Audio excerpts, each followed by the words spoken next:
बोलो छठी मैया की जय। हमारा गाना अच्छा लगे तो लाइक शेयर सब्सक्राइब जरूर करिए। कथिए के नैया ए माला कथी के रुआ अरे कथिए के नैया ए माला कथी ये के रुआ।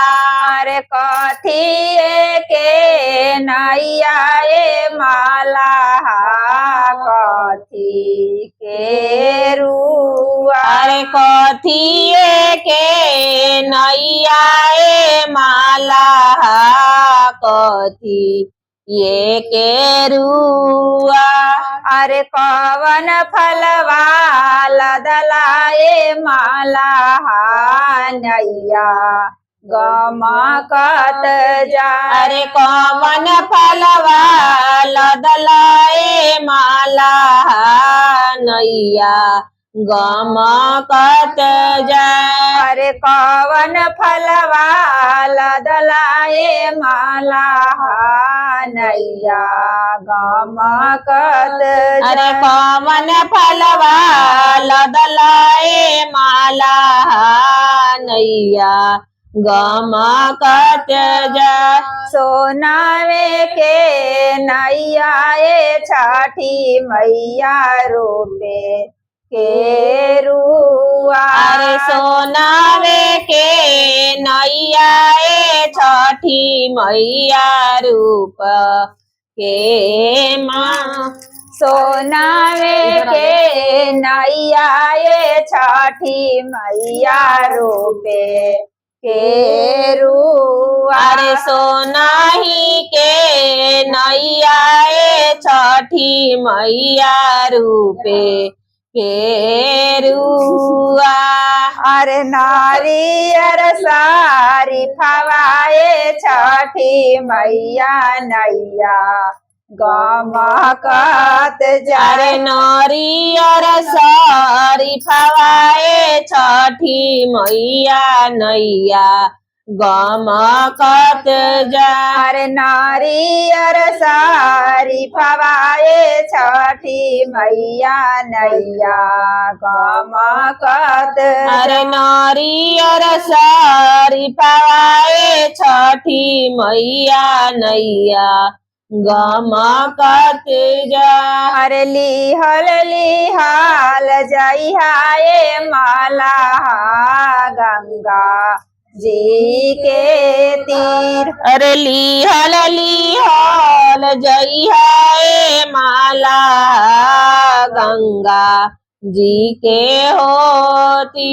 अरे लिहले जइहाए माला गंगा जी के घर। अरे लिहले जइहा ए माला गंगा जी के हो घाट। अरे लावे के तू लैलाए माला मांगा पूछो दान। अरे लावे के तू लैलाए माला मांग पूछऊ दान। अरे आना धाना सोनवाए छठी मैया सब पूछो बार। अरे आना धाना सोनवाए छठी मैया सब पूछू बा।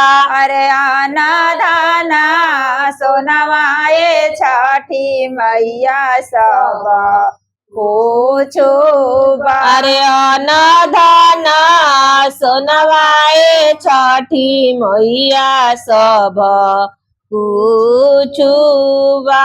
अरे ये कही बालकवाए छठी मैया हमारा के दी। अरे कही बालकवाए छठी मैया हमारा के दी। अरे कही बालकवाए छठी मैया हमारा राके दी। अरे कही बालकवा छठिया मैया हमारा के दी। अरे कही बालकवा के बिना दुनिया अरे कही बालकवा के बिना दुनिया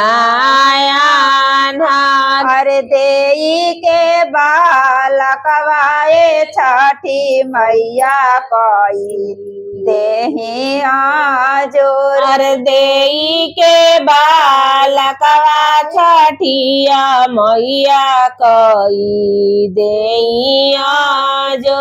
अरे देई के बालकवा छठिया मैया कई दे आजो। अरे देई के बालकवा छठिया मैया कई देई आजो।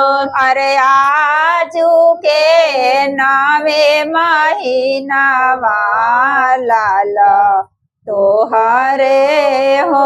अरे आज महीनवाए आजू के नवे महीना वाला लाल तोहरे हो। अरे आजू के नवा महीना वाला तोहरे लाल हो। अरे घरवा के बाजे बधाइया घरवा होइया जो। अरे घरवा में बाजे बधाइया घरवा होइया जोर। अरे घरवा बाजे बधाइया घरवा होई जात। अरे घरवा में बाजे बधाइया गोदिया होई भूल जा। काटिए के नैया माला कथी के रुआ। अरे कथी के नैया माला कथी के रुआ। बोलो छठी मैया की जय।